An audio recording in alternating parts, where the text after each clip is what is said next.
And of course, there will always be people across the world who continue to celebrate his legacy by reading his books. I've always loved to read, but I think those books in particular,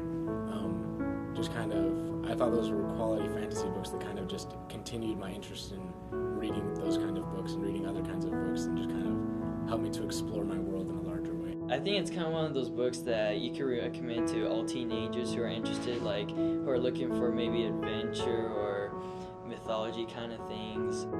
I compared them both to Fablehaven and to the Chronicles of Narnia books, because it was kind of similar, yet it was very different, and it seemed like very, I don't know, I guess you could put it like in a category with those books, yet it stood out a lot. Just the way that it ended, it kind of wanted to know like what happens afterwards.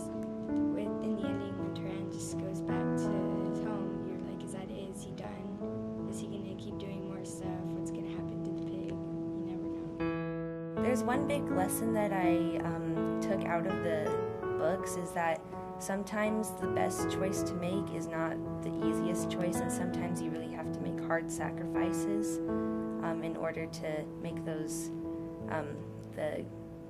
good happen in the world.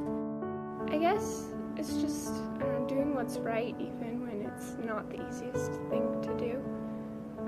This kind of happens in like a theme throughout all of the books.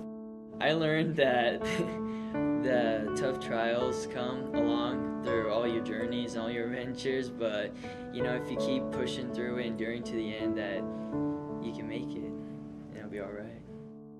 Chronicles of Prydain, I think, is a good fantasy series that's kind of lost, like not a whole lot of people read it as compared to things like the Chronicles of Narnia or like Lord of the Rings. But I think there's a lot of aspects that like the Chronicles of Prydain share with those, but at the same time it explores kind of fantasy and human nature in a much different way, in that it's much more, I think, relatable to common people, because the main characters are fairly common. They're not really like kings or anyone that's really remarkable that you'd expect these great things to happen to. It's just kind of an ordinary person. And so I think it kind of tells that ordinary people can do extraordinary things just based on their actions.